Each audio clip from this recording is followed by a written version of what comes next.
Today we're going to be looking at how to find the range of a data set. We have a couple of examples that we're going to work through together here, so let's get started. For question number 1, we can see that we've been provided a data set in random order. And as we can see up top here highlighted in yellow, when finding the range of a data set, the first thing that we're going to do is we're going to arrange this data in proper order. So we're going to rearrange this data in order from least to greatest. So looking at this data here, we can see that our lowest number here is a 3.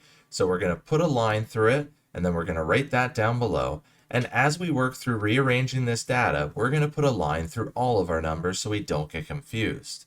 Next, we can see that we have a 4. So we're going to write that 4. And then we can see that we have 2 5s. So we're going to put a line through both of our 5s, and we're going to write them down below. Next, we have a 6, so we're going to put a line through it, and then we're going to add it down below.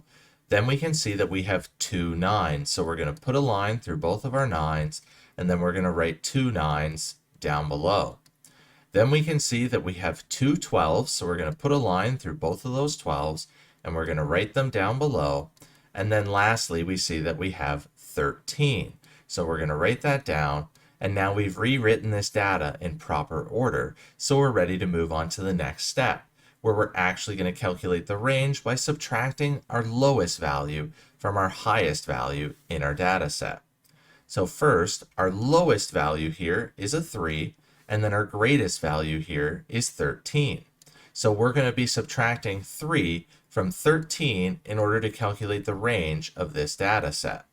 Well, when we subtract 3 from 13, we're left with 10 for our range of 10. So the data here has a distance from least to greatest of 10. Now moving on to question number 2, where once again we have a data set that's in random order.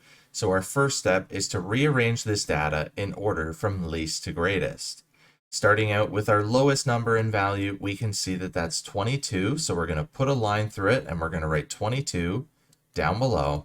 Then we can see we have 24. So we're going to put a line through it and write it down below. And as we keep going, we're going to keep putting lines through these numbers.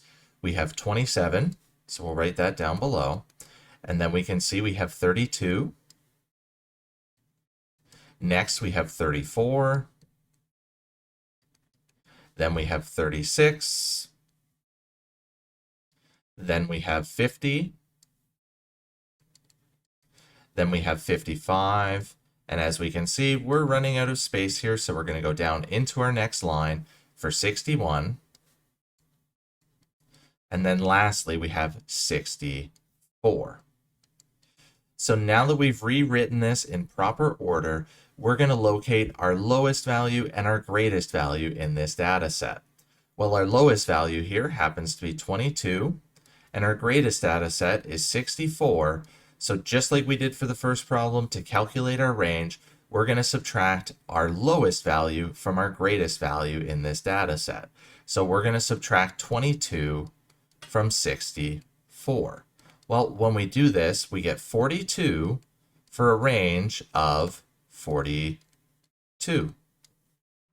So hopefully by now you understand how to find the range of a data set.